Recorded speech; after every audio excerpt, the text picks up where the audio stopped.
between me and you, Dayo, like it took me 3 years to really recover from. This was the first November where it came around, and I didn't feel like that weight that I've carried for so many years was like off my shoulder. In my 20s, I would say I really pushed myself, worked really, really hard. And in my 30s, I'm trying to be a lot more, I'm trying to find like more intentionality around like what I do and how I build, how I show up for like my team, and try to not be like a one-dimensional leader or CEO. Sometimes when I go through particular challenges, I'm like, I've been interested to like have that conversation with my dad, or I wonder how he will have thought about this particular decision, or would he have been proud of something that I did or I didn't do. So for me, it's more about kind of missing out on that relationship or experience. Yele, thank you for joining me today. Thanks for having me. It's good to be here. If you were to sum yourself up today in 3 words, what would those 3 words be? That's a good question. I'm not sure I've been asked that before. The first one would be resilient. The second one would be a thinker, and then the last one would be builder. Right. So those would be like my 3 words. And resilience, because if you ask me the biggest thing I've learned about myself in the last 4 years, it's just this idea of being resilient. So I've learned about my ability to go through difficult situations and challenges and just keep going. And then creative or thinker, because I spend quite a lot of time reflecting, journaling. I'm currently on a 84-day daily reflection streak. And that has helped me grow so much as a person. And then builder, because deep down I'm a creative. I love talking about ideas, thinking of ideas, and then trying to execute on those ideas. In fact, one of my patterns that I'm trying to break is to not come up with new ideas, and just focus on like what I'm doing right now. So those would be my 3 words: a resilient thinker, builder. I'm not surprised. I'm actually not surprised. If I was to ask you this question in a years from now, or Yeah, in 1 year from now, do you think it's going to be the same? I think so. Because every other thing that I might want to add would still fall into those things. Maybe sort of like if those 3 words were pillars, maybe like at the base of this is just like, helper. I'm somebody that finds meaning in life from helping other people. Maybe that's why I thought I was meant to be a doctor at some point, right? But I love helping people.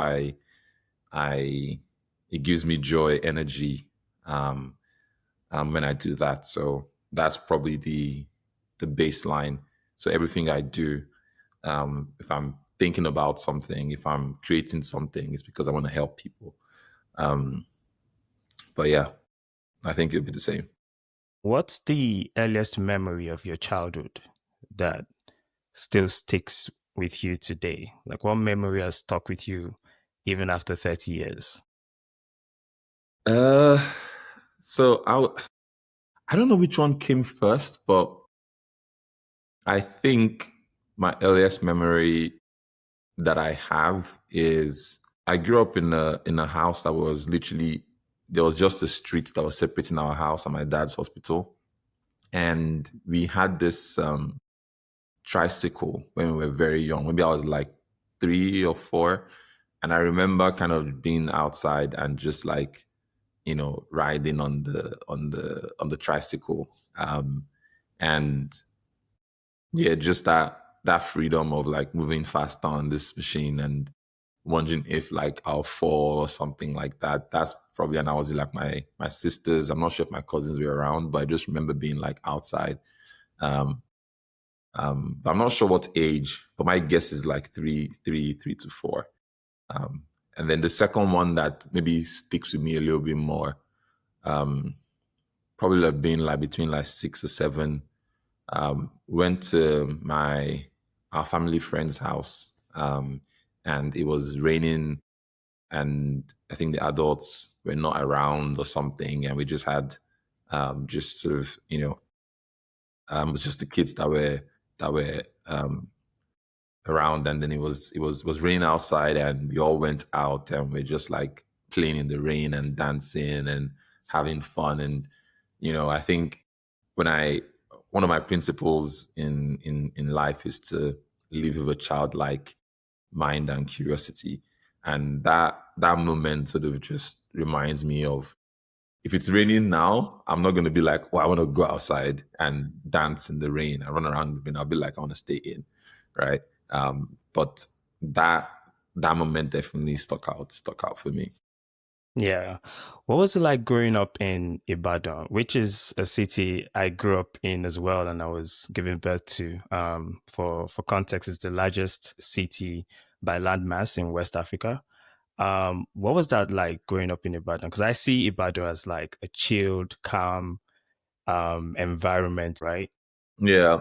I think like Ibadan, like you said, it was very chill. There wasn't a lot of, I don't like, it was a very calm, chill childhood. There wasn't like a lot of drama or like anything happening. Um, the excitement that I had when I was a kid was maybe on the holidays like Christmas, and when my cousins would come and stay with us, and everybody would be in the house. You know, but most of my childhood, like the fun stuff, was when we used to travel to like different states, and we'll do these road trips, and you get to sort of go out of Ibadan, because like you said, Ibadan is like, most people who live in Ibadan now, either they grew up there or they used to live in one of the more like active and bustling cities, and then they're like, you know what, that's not for me. I want to go to a place that is like more like quieter. I think like Ibadan is like the Milton Kings of like if London is like Lagos, Ibadan is like the Milton Kings. You get what I'm saying? It's like 2 hours away, or 1.5 hours away. It's very chill. But I think I had a good childhood. I was very aware of like my positive geographical lottery, in that my mom was a missionary, and we used to go to villages to do like missions to help people. And I would go to the villages. We'll see like these kids, hang out with them, play with them, and everyone would stay in the villages in the huts, and then we would leave, and then we'll go to like a nearby town with a hotel. And I used to think like, wow, the only difference between me and this child I was sort of playing with is I was born to parents that were, you know, more well off than them. And that could have, like, the roles could have been reversed, right?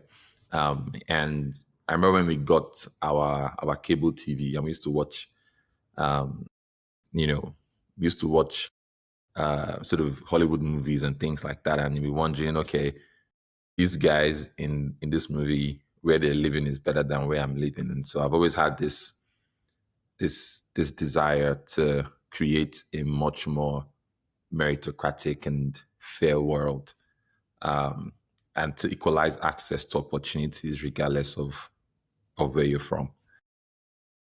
So I guess maybe that's kind of where that desire and sort of passion and like purpose to help and you know um, impact the world came from. Yeah. You're the only male child of how many female siblings? Yeah, so I have five sisters. Four. four sisters, biological, and then my cousin has lived with us since we were like kids. So she's my sister. And I always joke that when I was growing up, I didn't really used to watch like sports or anything like that because whenever I wanted to watch something, would have a vote, and I always lost because obviously. You're the only guy. But it was. I quite liked it. I think like my I grew up in a family where my mom was very entrepreneurial as well. So my I never really saw I never saw my mom as like a um like what's the word now? Like a homemaker, right? I never really had those gender roles. My mom and dad had a very kind of balanced relationship, and they were both entrepreneurs. They were both building businesses and growing businesses. Um, so, that definitely shaped my worldview again. And my dad is late, and I'd seen my mom also, um, take over the hospital, even though she's not a medical doctor, and grow and scale the business beyond even where it was my dad was alive. So I've always had like this massive, deep respect for women, um, and yeah, I really enjoyed my childhood for sure. How influential were your sisters in shaping you into being the man that you are today? Yeah, I think um when it comes to like respect, like being respectful to women, when it comes to how I am in like my relationship, uh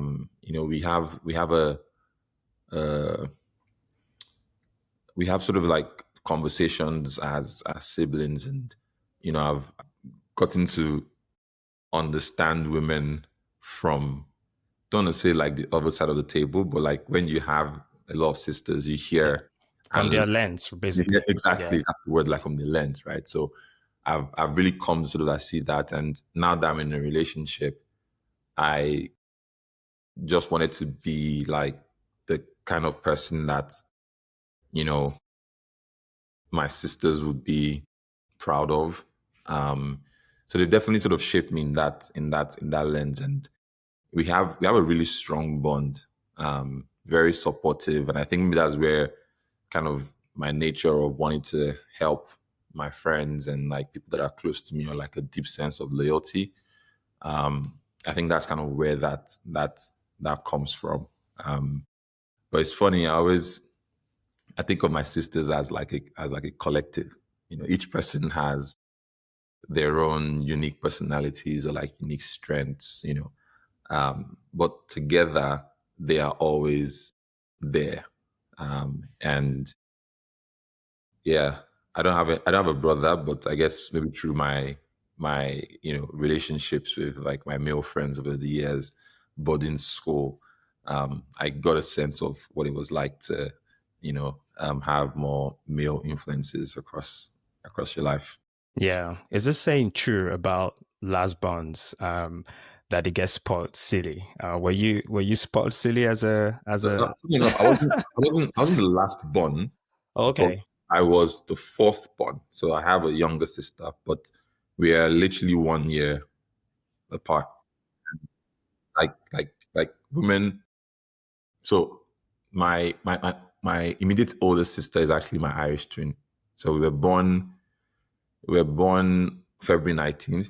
She was born 1990. I was born 1991, and then my youngest sister was born 1992. Now, I think like women mature faster than men. So I'm sure like as I was growing older, like my youngest sister, was definitely was more mature. I remember when we were in secondary school, and she was top of her class. And back then, if you were doing well in school, you were meant to go to science class. And she chose to go to arts, and I was like, why do you want to go to like art class? Like, so she already knew, as like at that age, She wasn't really just following like the norm. I didn't do that until I was like in my 20s when I was in medical school and I was like, okay, I don't think this is for me. But I don't know. I don't think I was spoiled, to be honest. I remember when we started spending time in the UK or come for holidays and stuff like that. They were never like, oh, we're gonna cook and then you can like sit and like chill. My mom would tell me to go chop onions or like do my own, wash the plates or something like that. I think there was always this level of balance. And I think that was good because imagine if, let's say, I was spoiled and I just felt like I didn't have to Entitled. do Yeah. anything and I was entitled. You can imagine how I would be as an individual with relationships, both platonic and romantic. Right? Yeah. Shout out to my mom and sisters for Shout out to them. You mentioned earlier about your parents being, entrepreneurial, very entrepreneurial, actually. What did you learn from them in your teen years that you still Mm, find useful today? yeah.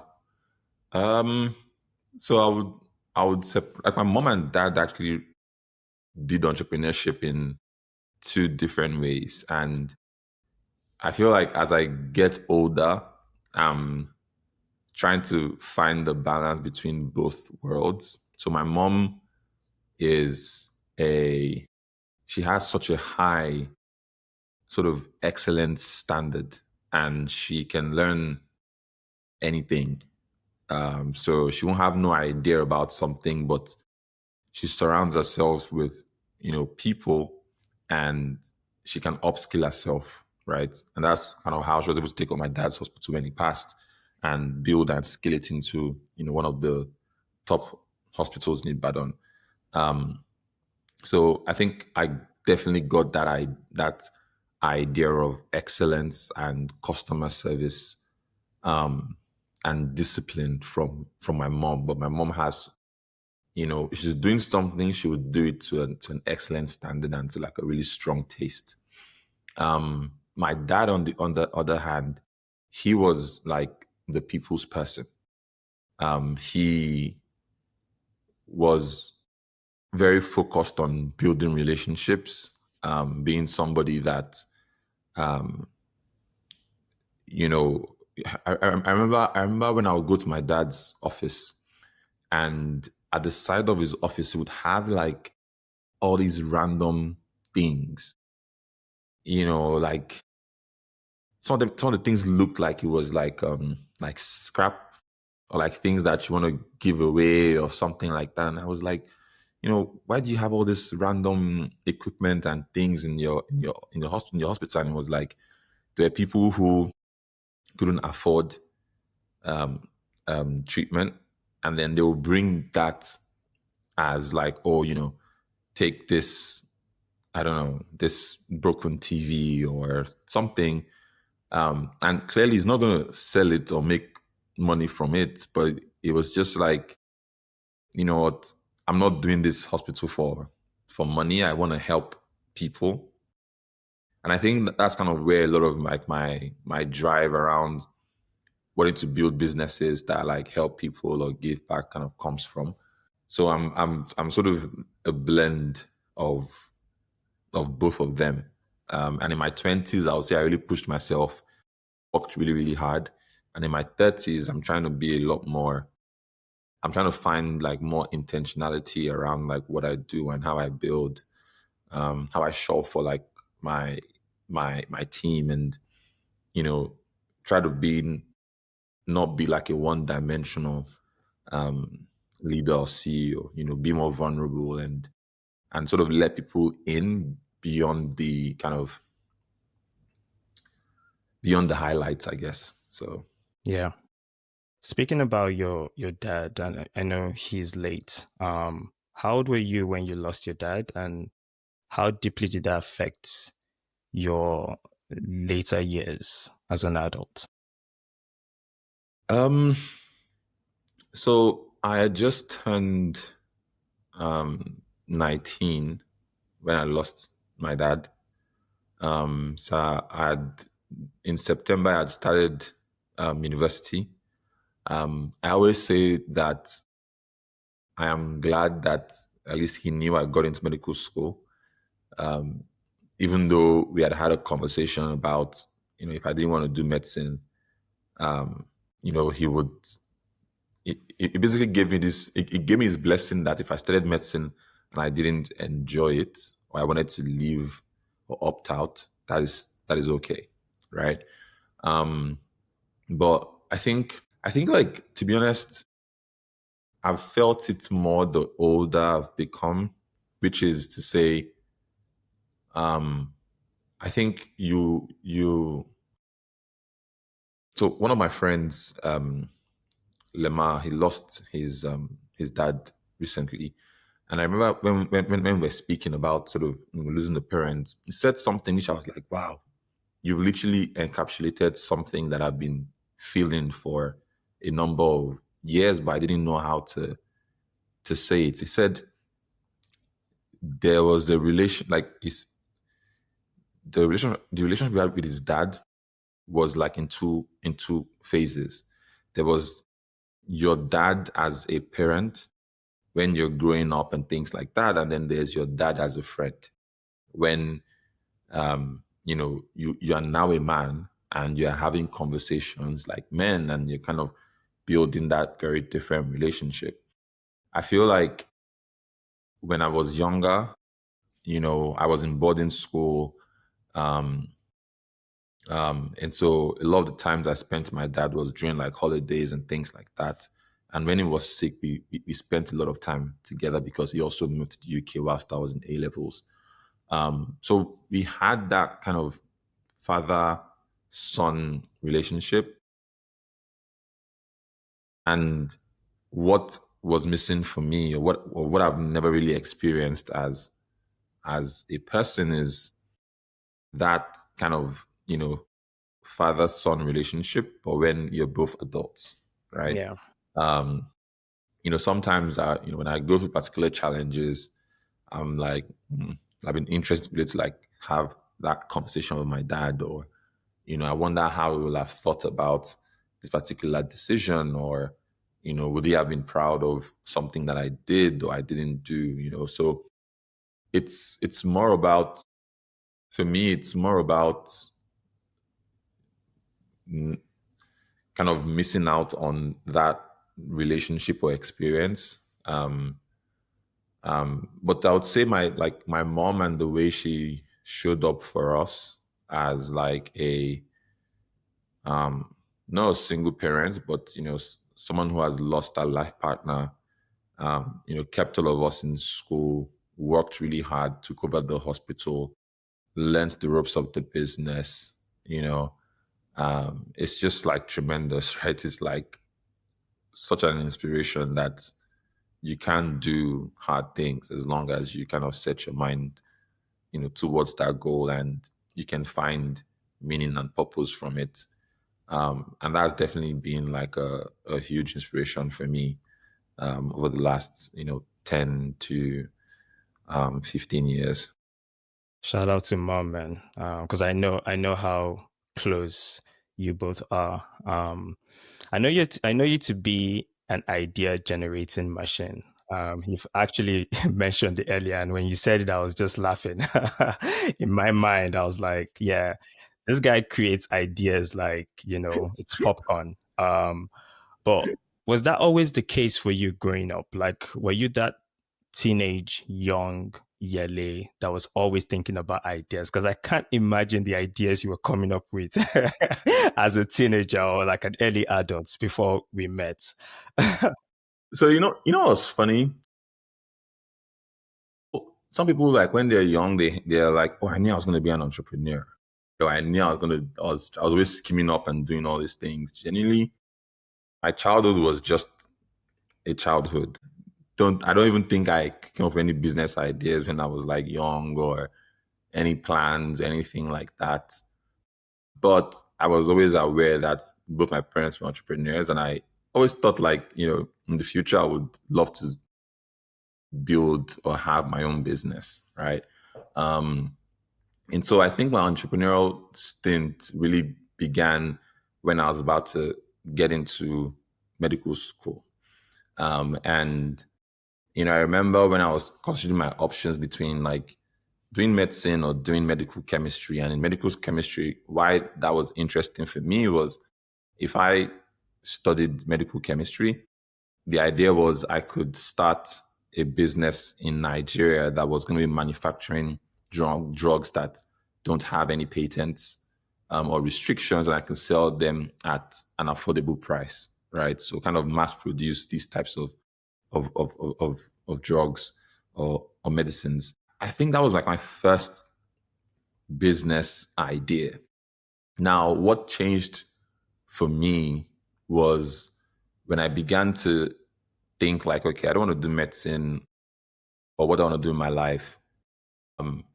I began to read about, entrepreneurs, and, Steve Jobs is probably still my favorite entrepreneur. And he has this quote where it says the people who, created, I'm paraphrasing now, but essentially take it was people who created the world, they are not any better or different from us. So you have the power and the ability and the mind to shape the world and to build the world, like, to kind of leave your dent on the world, if you will. And that was when I just began to like, ideate stuff. So I would say up until I was, I don't know, 20, 23, 24, I was pretty not the idea person that you know me to be. But yeah, I think once I started, it was just like a muscle. And Never ending. So you decided to drop out of King's College, right? Or like your mom would say, opt out. yeah, um, what was it about tech that drew you to it, right? yeah, What got you hooked in yeah. particular? So I think like for me, and man, I hope we talk about this like later, but in that moment, what I found particularly interesting about tech was two things. One was I had read this book called The $1 Billion Bet, and it was about the founding story of BET. Now with BET, the journey of Bobby Johnson, I believe that's his name, I can't remember, I think it's Bobby Johnson, to go and found BET and what he had to do was just like crazy. Now, when I wanted to do Africa's version of BET online, that was like my first kind of idea. And I started to research, okay, how do you go about doing this? And I heard about Netflix and Spotify and like, Amazon, Apple, Facebook. The thing that stood out to me was number one, the cost to start these businesses were quite low relative to the scale or the upside of what you could achieve. So I think that was kind of what drew me to it, was like you could start this really small, back then trying to start a brick and mortar business was even more expensive, Yep. right? If you wanted to do any idea, You you're need to going get to a like loan. just take a loan, right? So the idea that I could build something from nothing and I could just get started without like any seed capital, like make progress on my idea, and this thing could potentially become really, really massive in terms of the scale of people that you could reach and help, and also like the financial upside was definitely what sort of drew me into it. And so when you paired that plus what Steve Jobs said about, you know, the world as we know it were built by people that were no smarter than us, you kind of are like, you know what, I can try to have an impact on the world too. Yeah, I'm sure you remember your first, well, I'll call it startup, right? What was it called? And what did that startup do? Yeah, so it was called Purple, like purple the color, and it was a social network for students. Um, I had this idea that I would build like a photo slash video based um, social network for students. And it's so funny, like till today it doesn't exist. Like the app. Don't tell me you're going to build that as well. No, no, no, no. Bro, I can tell you for free, I'm not doing anything social related, but it doesn't exist, right? And I wonder if it ever will. But it was kind of the combination of video based messaging, but with a profile discovery element that is like Tinder like. So the idea was if you are a fresher in university, you sign up to this application and you can see like all the profiles of people in your university. If you both swipe, your profiles get connected, and then you just share your story, like you do on like Instagram. That was it. Now, I had never built an app before. I'd never designed an app before. I'd never marketed an app before. And I had to learn like all these skill sets. And it's not like today where there's like Lovable and you have like all these AI tools or ChatGPT. Like, then there was not even there was no Figma, so it was Sketch, which was, I loved Sketch, but it was like, still a bit finicky in terms of how you design and prototype. And Objective C, which I learned was one of the most disgusting and hardest programming languages.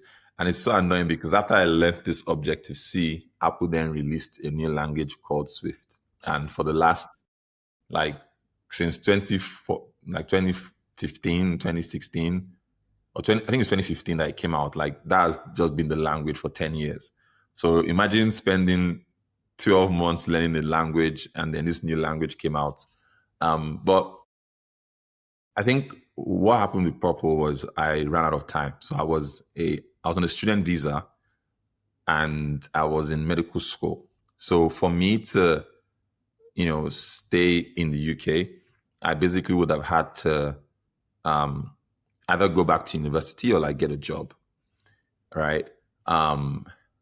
But what was happening around that time was, I'd seen Mark SCN raise money for hotels.ng. I was seeing like, I think Andela had got it at the time. Shala had gotten into YC, and I Yeah. was just like, oh, okay. There's and like when I compared the activity in the UK scene and the Nigerian scene, I was like, you know what? The UK scene is also bubbling and doing its thing, but it's like further along. The Nigerian tech ecosystem is literally getting off the ground, and if I go back home, I can build freely. I can learn and get connected to the ecosystem. Um, and that was a decision. One of my friends, he runs a company called Multigate.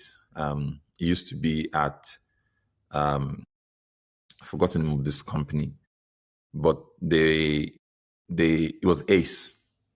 He used to be at Ace Logistics. Oh yeah, I Uh, remember Ace. yeah, Yeah.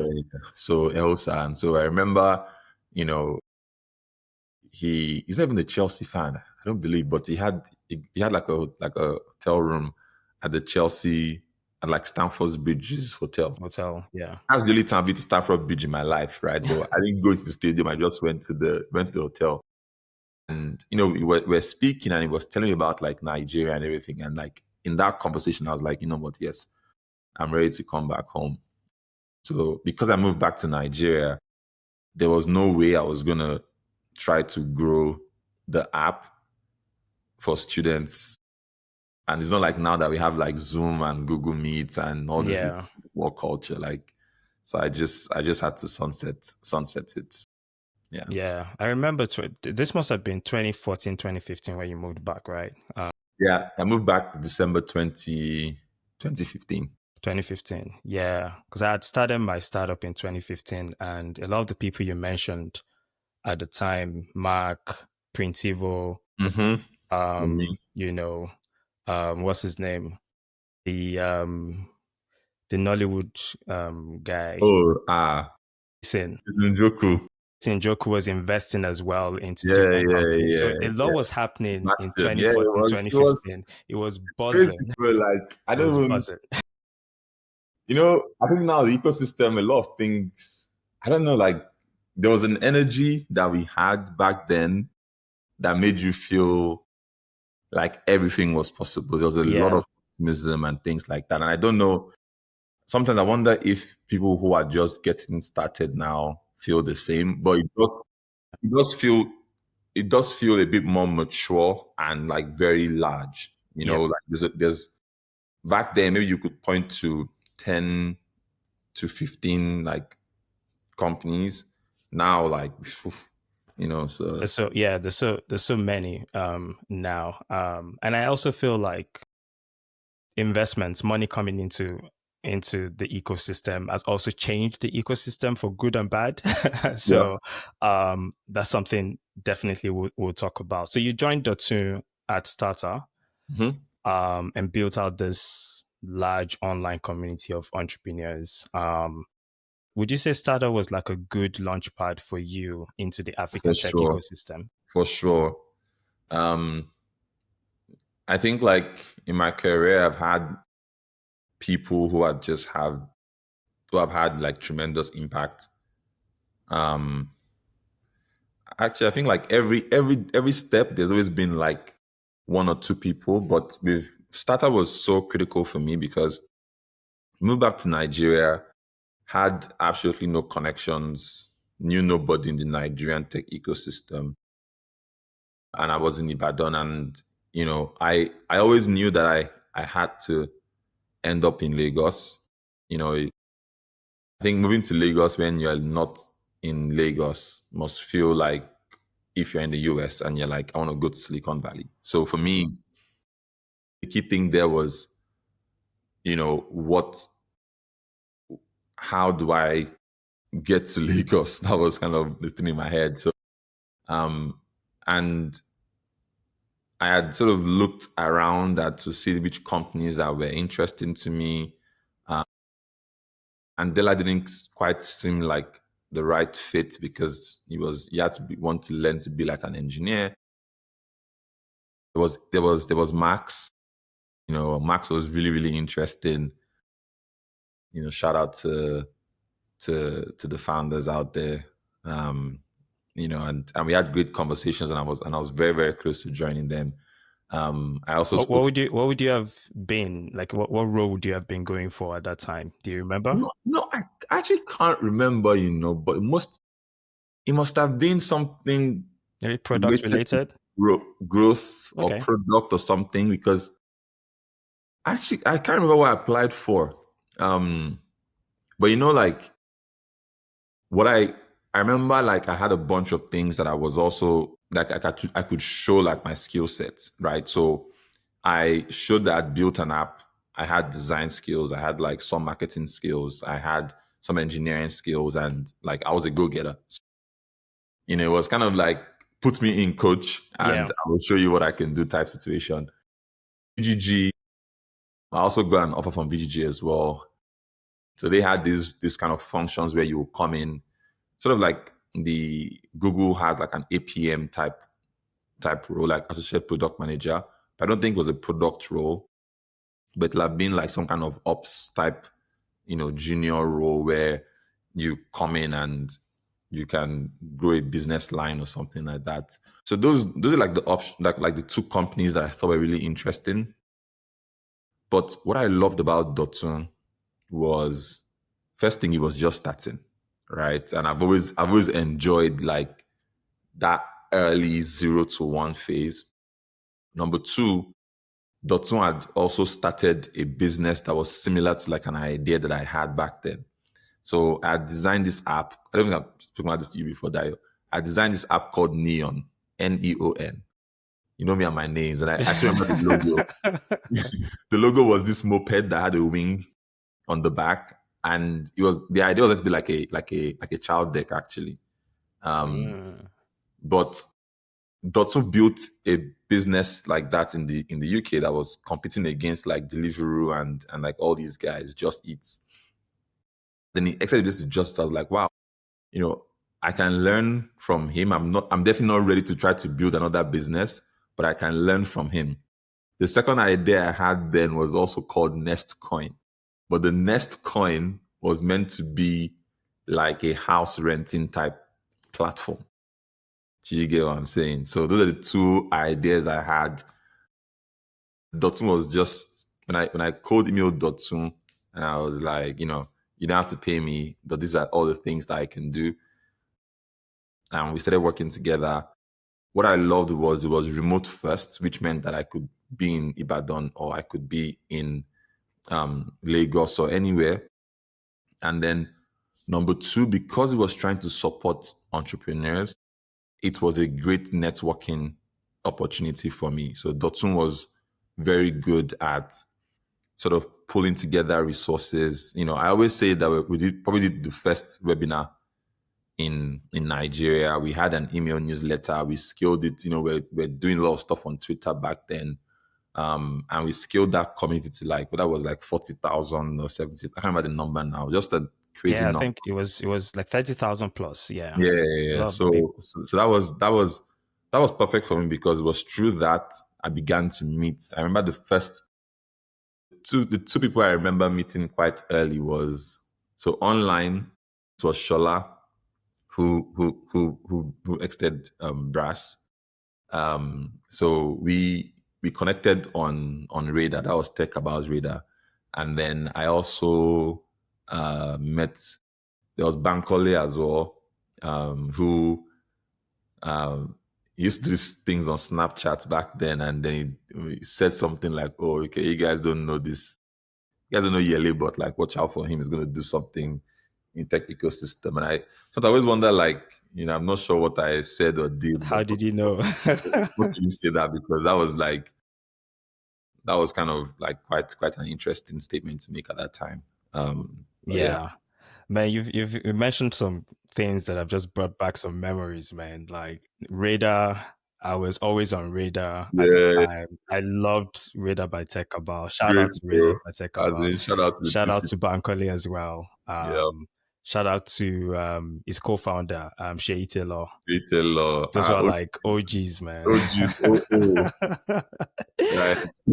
Crazy. And so you built this online community, and I don't know if you remember, but that was the time we actually met. It was that same period YC came Yep. to Yep. Nigeria. You got Yep. flown to Abuja Ventures Yeah. Platform Mm-hmm. Incubator Hola. Yep. at the time. Mm-hmm.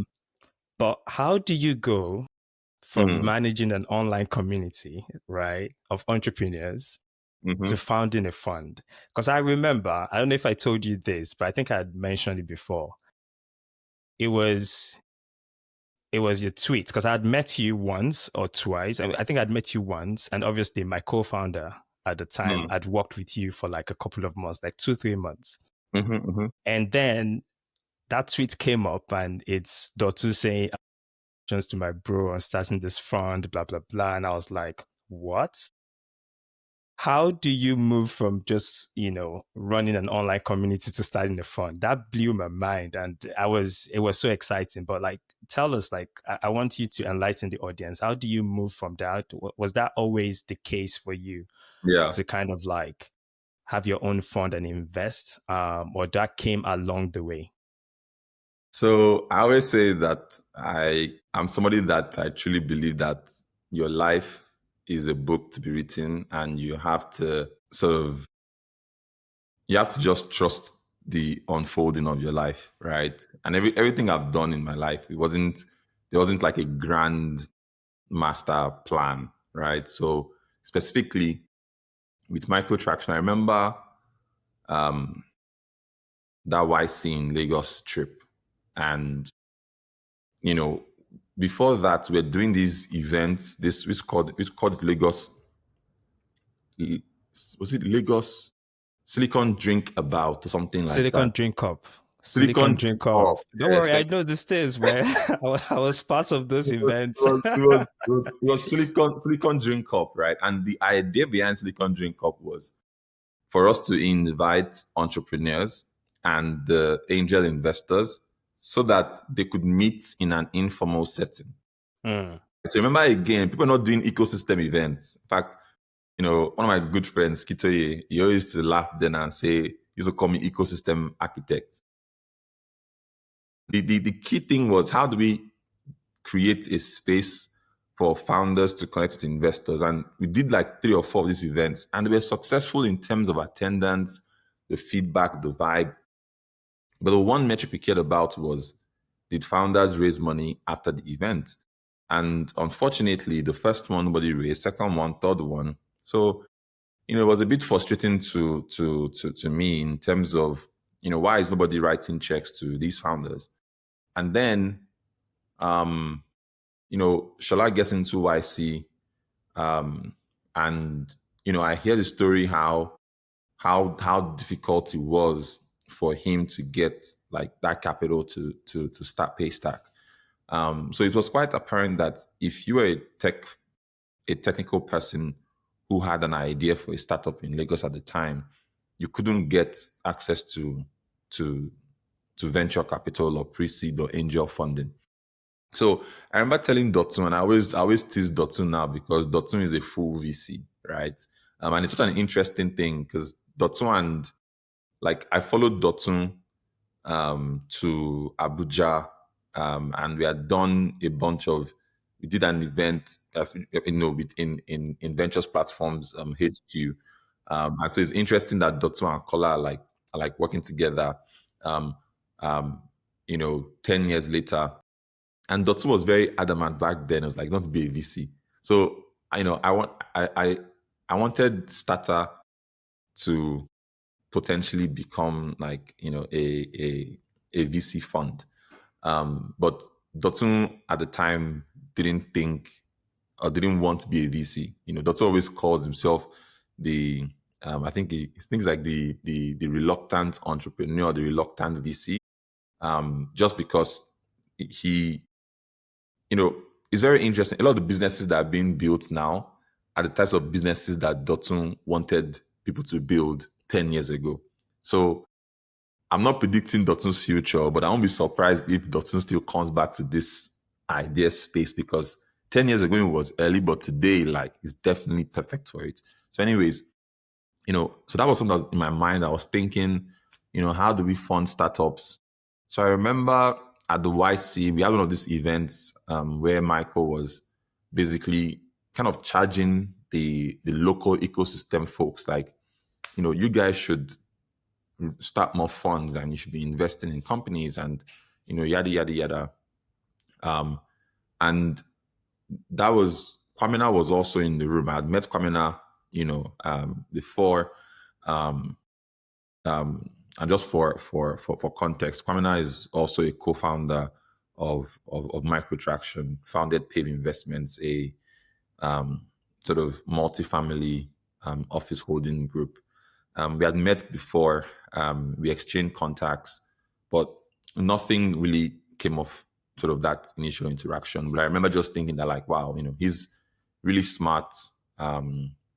He was sort of 5 or 6 years older than me, and I was like, I just liked that this was someone that I could also like learn from and you know sort of you know I'm a big believer in finding somebody that is a few steps ahead of you so that you can learn from them and they can help guide you as you're on your own journey, right? So I have people that have paid it forward for me, and that's why I try to pay it forward as well.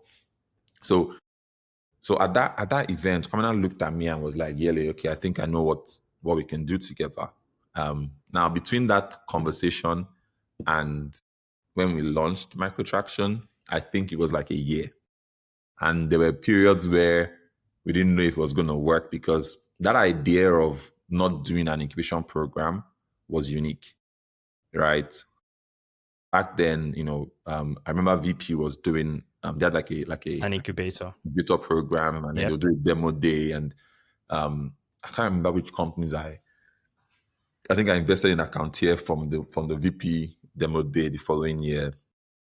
So the two key things that were unique about our model was, number one, we didn't do demo days, we didn't do the incubation program, but we tried to have these standardized checks. And I was pounding the streets of Lagos. I was meeting founders, I was tweeting. Back then, there weren't a lot of VCs or investors who were like, my age. So I think that gave us like a bit of an advantage and an edge. Yeah, so Kwamina was like the very first big believer. The chairman, Mr. Folawiyo, also put in capital, met with like Andy. And Andy used to run one of my first LPs. Andy used to run this The newsletter. Google. Oh, okay. It was like a Google VP. Yeah. Met him at a conference. We kept in touch. Told him I was doing Microtraction. He put in money. There's another guy called Chris Schultz. Mm-hmm. And then Michael as I well. remember how I met Chris Schultz, but it was also something similar. And then I think that the what people saw was like, okay, this idea of investing early makes sense. But if somebody was 35 or 40, the economics of the fund would not make a lot of sense. But I personally didn't have a high burn rate. We're not going to charge like we couldn't charge the typical fee structure of like a fund. So, we structured it in a very innovative way where we had capital that was earmarked for like fund operations, and then we had the funds that all the LPs had put together, and that was kind of how we started. But yeah, it's funny because you know, starting a fund, I thought it was like starting a company. So I thought it would be like now in hindsight, 1 year to go from I want to start or let's start a fund to fund launching is actually really good. It's But crazy. It's yeah, impressive. Honestly, it is. but back then I was like, I thought it was going to be like in 2 months or like 3 months. It would just, I had no clue. So I think Yeah. like that naivety helped for sure. No, I mean it was super impressive, and I think that's one of the things that drove me to reaching out to you, because it was new, it was different, it was innovative, it was a young person actually investing in other young people. Mm. Um, so all those components were very, very interesting to me, and I want to like hear what your honest assessment of the funding landscape is in Africa today, compared to, you've mentioned a few things, a few differences, but what has changed since you started investing in 2017? Like, what's the assessment of the funding landscape right now compared to when you started almost a decade ago? So I don't think I've shared this publicly, but when we started Microtraction, I wrote this article, and it's crazy now. The idea of Africa having unicorns is not far fetched. Like we have unicorns, but back then it was like this thing that had never happened and really happened. And in the article I wrote, it was sort of like if you fund 1,000, the math was you fund 1,000 companies, you will get one unicorn. So it was like, okay, how do we fund 1,000 companies? Now, what I didn't necessarily calculate well enough was I did the math in terms of the amount of money you need in pre-seed, but I didn't do the math in terms of the amount of money that will be invested in aggregate for those 1,000 companies to create one unicorn. My biggest realization is VC funding is a game of exceptions. I saw a tweet today by Balaji, and he was saying that unicorn founders are more rare than elite sport players in the Premier League, right? So there are more first team players in the Premier League than there are. He was saying that there are more first team players in the Premier League than there are unicorn founders. And what that made me realize now is I do feel like there's a more efficient way to invest capital into the ecosystem, where we are funding companies that are not trying to be the exceptions, but we are funding ideas that can, maybe not grow as fast, but they have a lower risk profile they can generate revenue, they can, employ more people, create jobs, and really create, you know, a more positive impact on the society. Because I got into tech and into VC because I really saw it as an opportunity to drive, Africa's economic transformation. That was something that we used to say a lot on all of our calls. We want to invest in founders to because we believe that those that will drive Yeah, Africa's economic. accelerates the Africa's economy. Yeah. Exactly right, and not used to like not governments.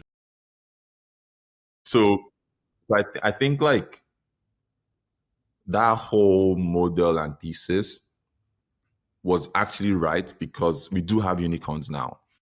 But the problem is we have a lot of businesses that, even some of the VCs can't get exits because for you to exit is either an acquisition or is going public.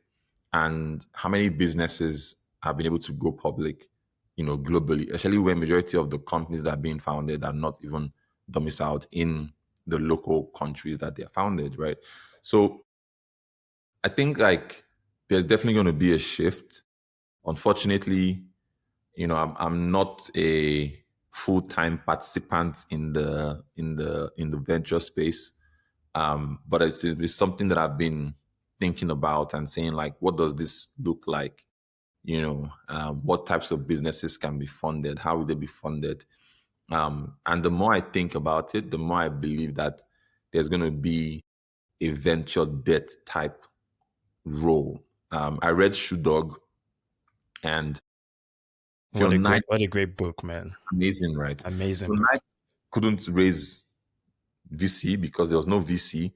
He couldn't go to his banks because the banks are like, well, we can't. You're growing, but like there's a lot of risk in the business. You make all your revenue, you use all your revenue to buy the next set of orders, and then you try and sell again. Like if anything goes wrong between shipping, between order and then You're bills, fucked. like you're fucked, right? So then he found this Japanese, I think it was the Japanese merchant bank, and those guys were really geared up to fund these types of businesses. Now, the beauty of this type of funding mechanism is the founder doesn't get dilution because the merchant bank is not trying to do equity, they're trying to do like credit. Right. Now for the merchant bank, they are making returns. Yes, it's not as high as what you expect to see in like VC, but you see something else. So if I wasn't doing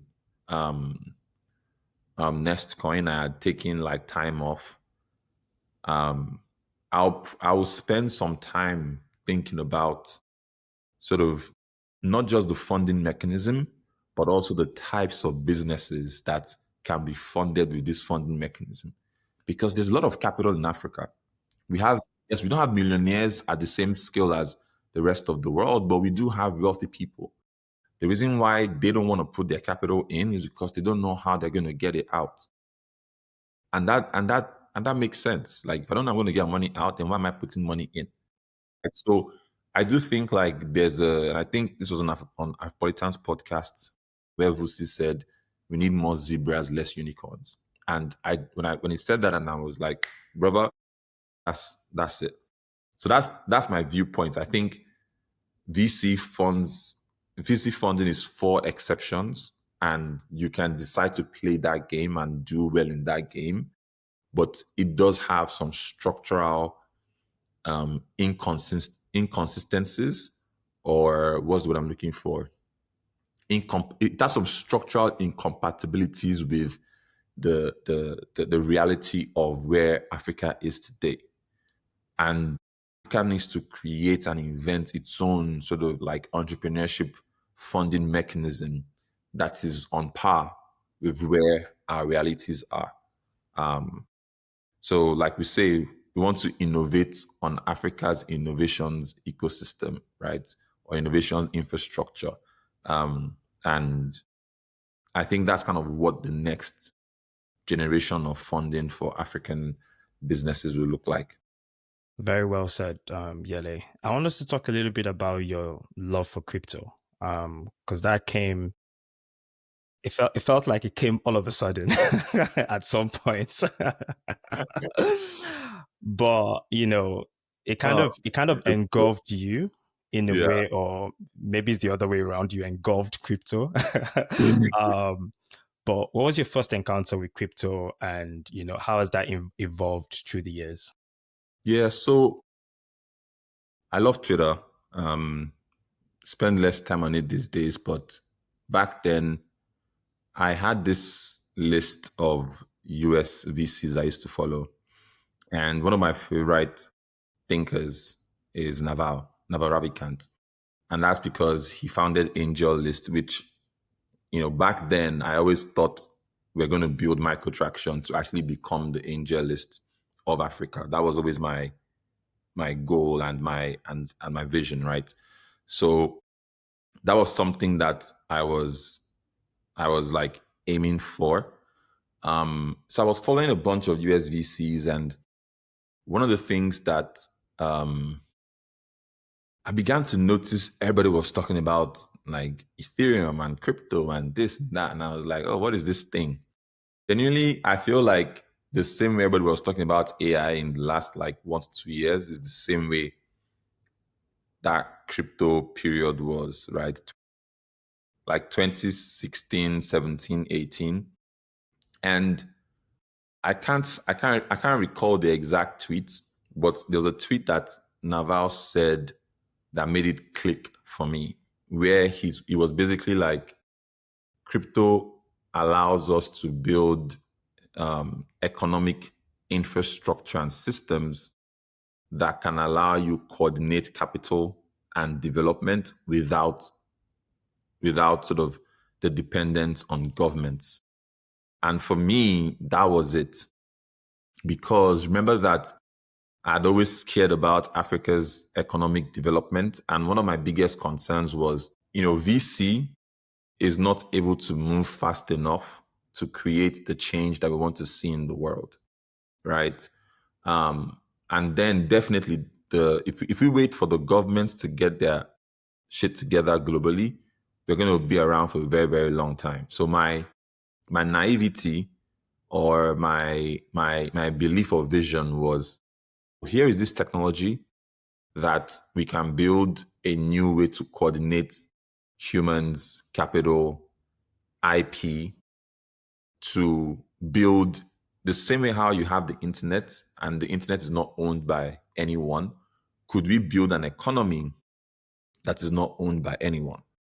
And the truth is, I 100% still believe in that, right? In fact, what I tell myself is, if we go back and study the history of AI, what the phase or the AI age we are in now wasn't the first one. I just got a book called Nexus, and I'm looking forward to reading it because it's written by Yuval, the same writer of *Sapiens*, and *Sapiens* tracks kind of humanity and how we've developed and things like that. And with Nexus, I believe it does the same thing with AI, and that's because I'm not an AI expert, but I think like we're in the third sort of AI age. When it comes to crypto, we are just in the first AI age. Sorry, we are in the first crypto age. I think is, not even up to 12 years old, right? So that thing or that spark, that idea that we would be able to a build an economy that is going to be open and as large as the internet and is not owned by anyone is going to exist. And it would exist in our lifetime. That I 100% believe. So that's kind of what sort of engulfed me. And again, similar to like moving back to Nigeria and saying that you want to be a part of this story and journey, that was the same thing. So you end up joining Binance, right? Would you say joining Binance was a net positive outcome for you in your crypto journey? Yeah, for sure. You have to understand that the reason why I joined Binance was to sort of drive the adoption of crypto in Africa. And I think Binance would have been successful whether I was there or not. But being at Binance in that particular time period, and sort of some of the things that we did and what we achieved, I think I definitely achieved what we set out to. I remember when I was joining Binance, a lot of people were like, "What is Binance?" Like everybody knew Coinbase, but Binance wasn't a well-known brand or anything like that. Um, and so by the time I was leaving Binance, like the question is, who didn't know Binance in Africa? Um, and whilst I was within the Binance ecosystem, we built Bundle, we built CashLink, you know, we reached heights that I've still not seen, a lot of businesses reach in that time period. Although when I think of that time period now, I kind of realized that a big part of it was the market as well. So yes, we did some really good things, but it's like everybody in the world wanted crypto. So it's a lot of what we achieved was just supercharged by the fact that it was the zeitgeist and everybody wanted it, right? Um, but yeah, I would definitely say was a net positive for sure. How proud are you of the work you did at Bundle? Very, very, very proud, actually. Very, very, very, very, very proud. When I think of what was achieved in 1 year, because when I think about it, like started working on Bundle um, in 2019. 2019, I think September. Um, and then we released Bundle publicly April of 2020, I believe. From public launch to when I stepped away in, I think that was maybe like July 2021. And everything that we did in that period, it's like, wow. I've had to maybe this is also a coping mechanism, but I've also had to attribute a lot of what we did then to a lot of factors other than myself, right? And it's definitely been a big lesson for me because I think as entrepreneurs, we make a mistake of not understanding like market timing. And you hear a lot of things like make something people want, or you hear a lot of things like, you know, um, build MVP and all these different types of stuff. But if I was, educating an entrepreneur today, there'll be two things that I would speak about. Number one is understand the market that you are trying to solve this problem, you know. And I have a few variables around what makes a good market. And then number two is like timing. The last 3 years were not a great time to build sort of on-chain, like pure on-chain products in Africa, in my opinion. When we started Nestcoin, my whole founding thesis of Nestcoin was to basically discover non-speculative use cases for crypto, right? And what's so funny is I used to think, oh, crypto trading. Now, if you think of everything that has become successful post, and it's not counting stablecoins because stablecoins have been around before 2021. Meme coins, hyper speculative. Mm-hmm. Prediction markets, everybody's talking about now, and it's worth billions of dollars. Speculation. Pep trading, speculation. So it's almost like crypto has even gotten more speculative than 2021, and all the non-speculative use cases that I hoped we would see globally, all those ideas have taken off. Only stable coins have kind of like become larger, and that's because of regulatory changes that really came into play this year.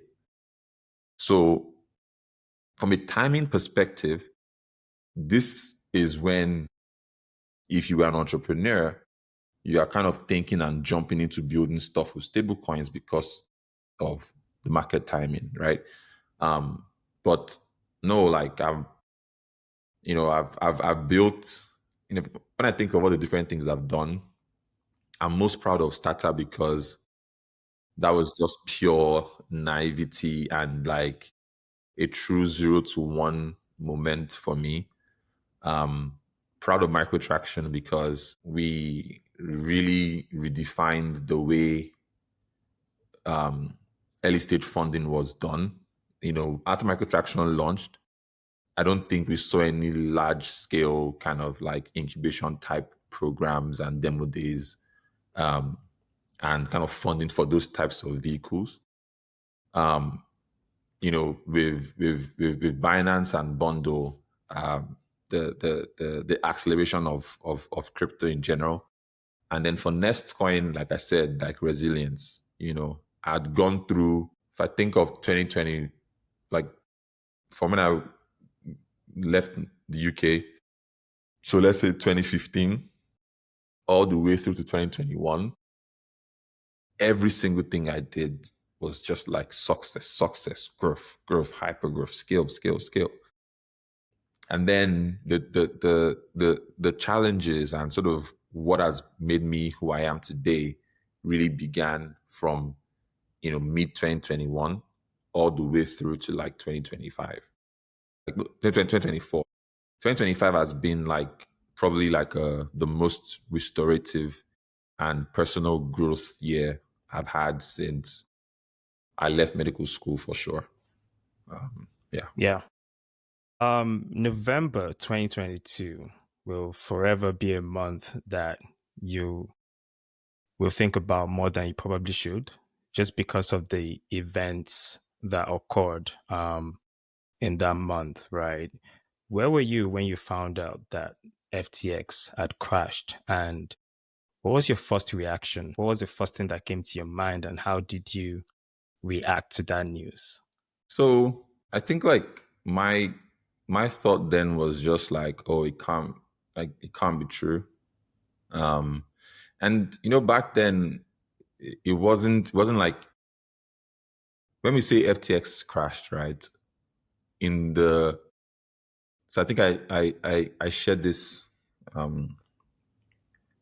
like earlier this year, but the the the precursor for me personally before the FTX crash was, we when I founded Nestcoin, I wanted to build this holding company that was incubating a bunch of businesses, and we raised a lot of capital to support that vision.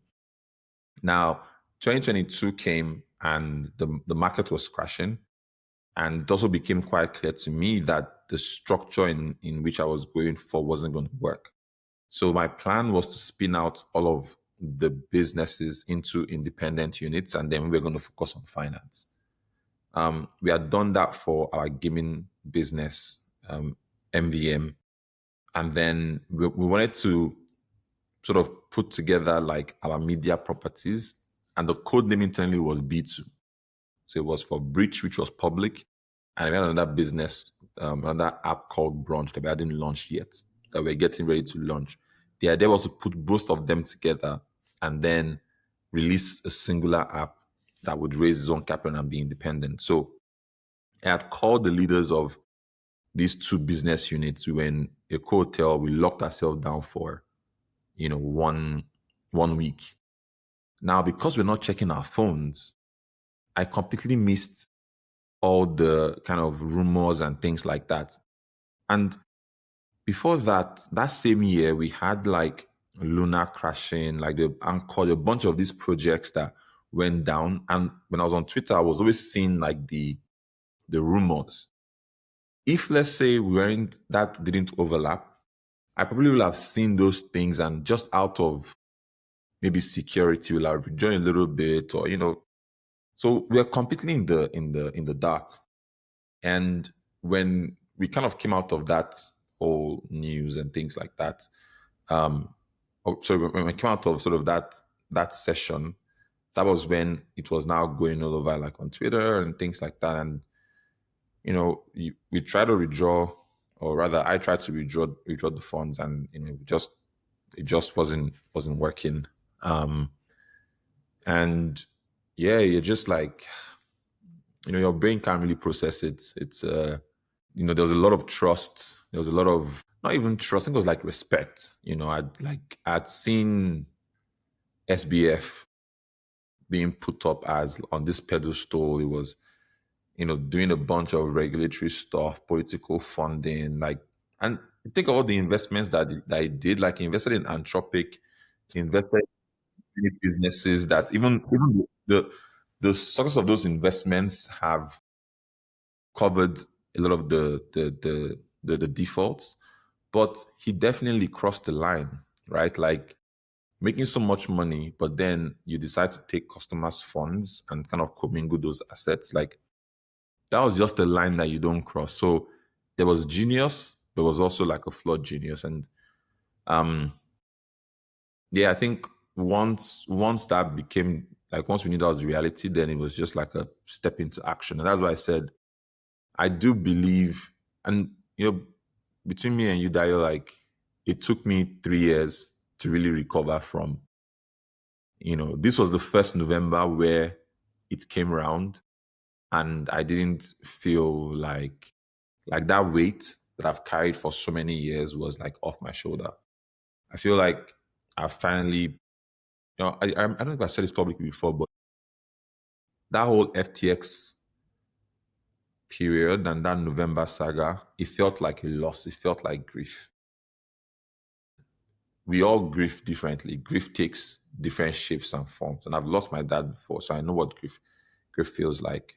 It felt like grief, and you know, there are elements of PTSD. There are elements where you're like, questioning some of your decisions, like you can't make decisions properly, and you know, you're kind of reacting from fear and uncertainty, and you're not trusting your decisions as well. And um, you know, but I would say like this especially the last half of this year, is the first time where I really believe that I've like fully healed and processed like everything. And um, I do feel more like myself again. I do feel more like that sort of, it can never be the same. You never have that same level of naivety, but like that passion, that hunger, that that sort of, I don't even know what the word is, like that spark has definitely come back. So I'm thankful for that. Was that period the most deflated you have felt in your entire life? What period? Like November? The November period, yes. Um, November, December, just how fresh everything was. I if I'm being honest, I would say, and I would need to, check my diaries and things like that, but I think there will have been periods between then and the last 3 years where even I felt like lower. But whenever I felt lower, I always still attributed the cause, the the thing to that. And that's why I said I had to kind of process everything and unpack everything and sort of, and maybe at some point in the future I'll be able to sort of, Write a you book. know, you know, bro, like I've been reading a number of books, and I would love to. I would love to, because um it's it's rare that, especially this particular period, Binance and CZ, then FTX and Nestcoin, and then sort of like Onboard and Coinbase. Like it's just there are not there are not many entrepreneurs who have had like those kind of relationships, or sort of like connection of touch points. Um, and I always say it now that having experienced and sort of had a business relationship with like all these different entities. I would rather be a Coinbase. Build slowly, build intentionally, build thoughtfully. Um, it's boring, but it's the I think it's the right way to go. One thing I know about you, right, is how self-aware and Mhm. introspective you are as a human being, right? And I've Mhm. seen that play out in nearly a decade now of knowing you, right? And I know it's a superpower of yours as well, Yeah. right? And it's made you better, better judge of character and helped you in making the right decisions, right? I want you to enlighten the audience on the importance of being self-aware and the importance of actually being introspective and how those two things have helped you in life. Yeah. So I think one of the goals that we should all have, or we should strive for, is to be the best version of ourselves and live authentically to ourselves, right? And to be the best version of yourself, it means that you need self mastery. Um, I don't know how you achieve, or rather, self mastery is not. It's a continuous process, right? You can't improve yourself if you're not someone that is like self aware, and if you're not like introspective and retrospective, right? So it's almost like if you're trying to grow anything or improve anything, you have to measure it. And then at some point you look at the data and you think about it and you're like, okay, this is where we are, this is what we should try next, and let's do this, and you do that. So it's like a continuous improvement process, right? And I think for me, it's been a very interesting journey to be um to to build that, to be aware of that, because a lot of times we live our life on autopilot. We're not thinking about why we make certain decisions. We're not thinking about why we do the things we do, or like what triggers us, or what makes you unhappy, what gives you joy.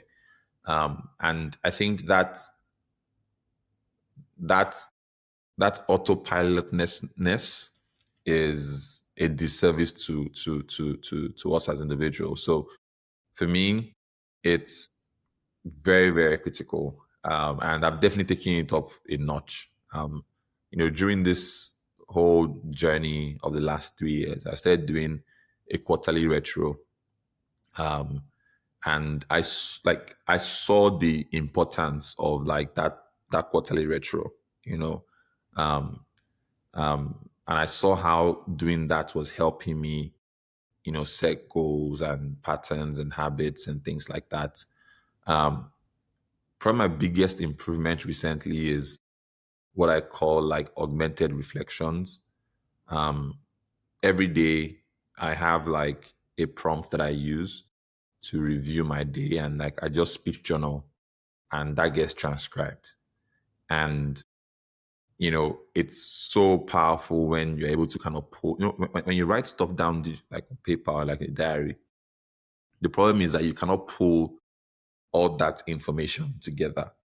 But when you have like a workspace on like a chat GPT or Claude or anything like that, and you're speech journaling and you're pulling in all these different inference points, like to be able to see, different patterns that might not be obvious to you. And so for instance, like I know now that for when I sleep for like 6.5 hours, my mental state is like way better. If I do like 4 hours, 4.5 hours of sleep, all of a sudden, like something that wouldn't send me to a spiral, that would not trigger me. I'm noticing that I'm more hypersensitive and reactive to things, and then I can see my mind race off into like negative thoughts and all those things, right? So it's just interesting how being self-aware, being interested in like, self-mastery, and becoming the best version of yourself, how that can change and transform your life. a lot of times when you don't feel good or something is not going right, and then you that changes, and all of a sudden you're not having the same kind of like negative thoughts, so you're not having those, you're not like doubting yourself and things like that. Usually the actual external circumstance has not changed, right? What has just changed is how you are reacting to that thing, or how you're choosing to move forward. um and that's been like a huge superpower for me, right? So I know that I can't control the things that would happen, but I can control how I'm going to react or respond to those things. And that is if you ask me like what is the biggest change that I've had this year, it's just that philosophy. No, I like that. I like that. What's the next mountain you're trying to climb right now? What are you working on? What are you building? What are you excited about? So definitely on board. I think this year was kind of, that transition from a ideology to, let's call it, a market reality. So I've been building pure on-chain applications for about 3 years.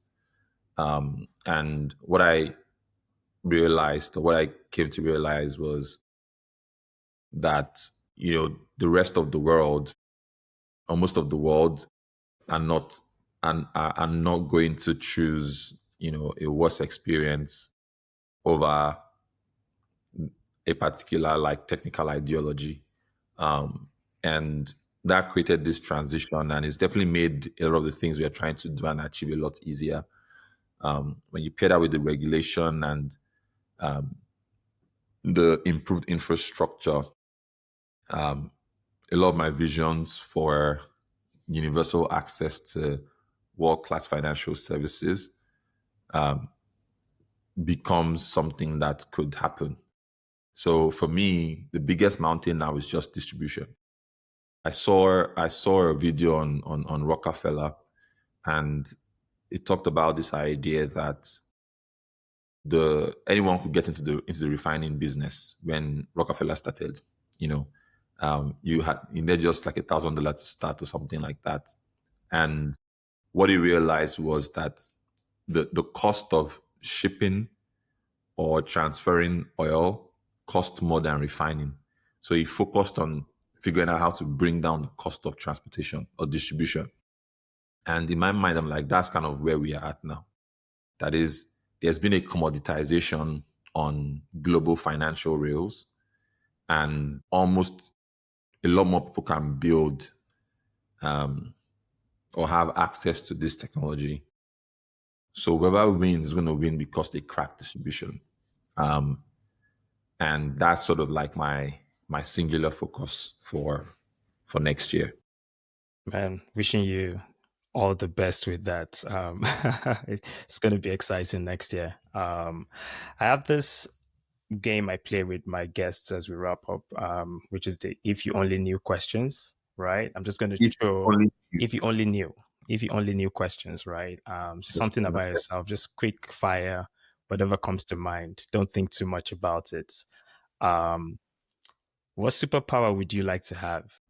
Flying. Who was your childhood celebrity crush? My childhood celebrity crush. Angelina Jolie, I think. Yeah. Who Or never? Jennifer Aniston. Okay, Angelina Jolie or Jennifer Aniston, I yeah, think. I love Jennifer Aniston actually. Yeah, who never fails to make you laugh? My girlfriend, Tema. Shout out to Tema. um, the last time you were starstruck. The last time I was starstruck. Wow. Probably when so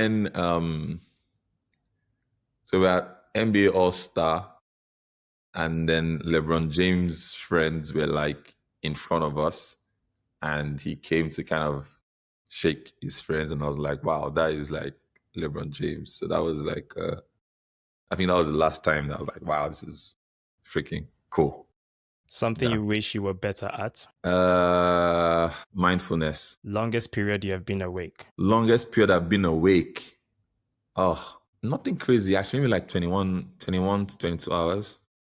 Okay, not bad. And lastly, what era in history would you have loved Hmm. to experience as a fly on the wall? Bro, this is actually the hardest question because I love, don't think about it. What comes to my mind right now? Yep. I fly on the wall. Probably when the internet was getting off the like that's Steve Jobs, Apple starting era, like Steve Jobs Bill Gates. and Bill Gates and like PCs. Like it just seems like there's enough history and a lot of interesting things happening, but it's also like not too crazy or like So late gory. late 80s, early 90s. Yeah, yeah, yeah, yeah. Awesome. Yele, thank you very much for this. This has been awesome. I Thanks for hope you having me. enjoyed it I as much did. as I did. It was awesome.